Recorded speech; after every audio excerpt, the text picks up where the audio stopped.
Hélène Sy, femme d'Omar Sy, est en colère.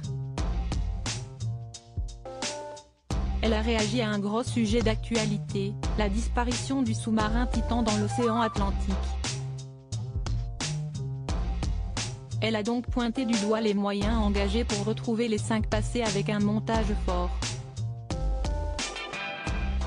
Depuis le 18 juin, le sous-marin Titan est porté disparu dans l'océan Atlantique alors qu'il explorait l'épave du Titanic.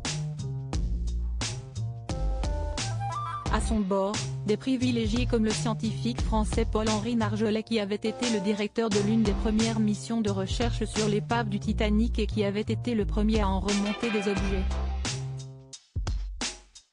Ou le businessman Amish Harding, et Shahzada Dawood, accompagné de son fils Sulman, 19 ans, un milliardaire pakistanais proche du roi Charles III.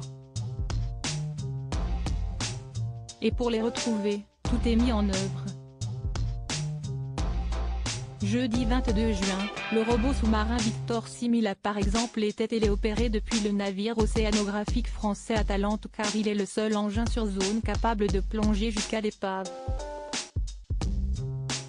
Et il y a urgence car les secouristes avaient estimé à 11h08 GMT l'heure à laquelle les passagers pourraient se trouver à court d'oxygène à bord du Titan, l'engin disposant théoriquement d'une autonomie de 96 heures en plongée.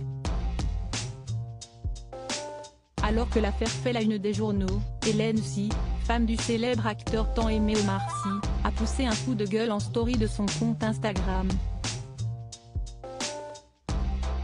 Une prise de position forte pour ce faire, elle a réalisé un photomontage très parlant. Sur la gauche, on peut voir le fameux sous-marin avec la légende « 5 hommes riches portés disparus », une opération de sauvetage de plusieurs millions. Sur la photo de droite qui met en scène un bateau bondé de migrants, 750 migrants disparus, renforcer les frontières. Une publication de la femme engagée qui fait sacrément réfléchir. Rappelons que le premier trimestre de l'année 2023 a été le plus meurtrier depuis 2017 pour les migrants qui tentent de joindre l'Europe en traversant la Méditerranée, a déclaré l'ONU en avril.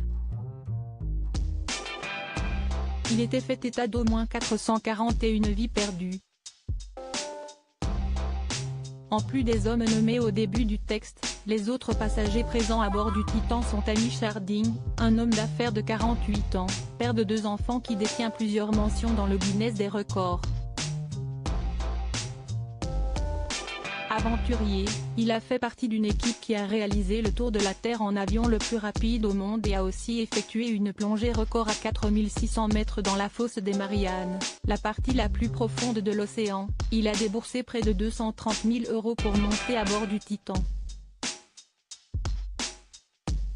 Il y a également l'Américain Stockton Rush, pilote du sous-marin et fondateur d'OceanGate, patron américain d'OceanGate Expedition, entreprise organisatrice du voyage qu'il a fondée en 2009. Il est marié à Wendy Rush, la petite fille de 2 victimes du Titanic, le magnat de la vente au détail Isidore Strelchik et de sa femme Ida. Il est aussi, entre autres, le petit-fils d'un baron du pétrole et du gaz. Pour rappel, beaucoup de choses étranges ont été relevées sur le sous-marin qui s'est déjà perdu en mer lors de sa dernière sortie il y a 1 an. Un hublot situé à l'avant de l'appareil a été conçu pour résister à la pression subie à 300 mètres de profondeur et non à 4.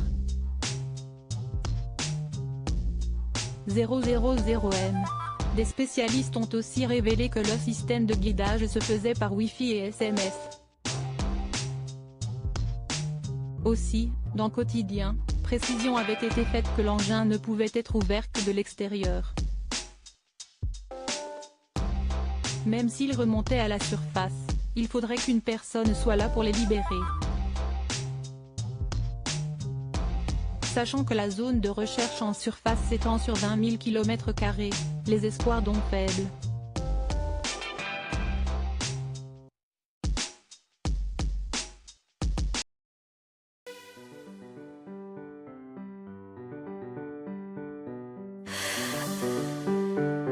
The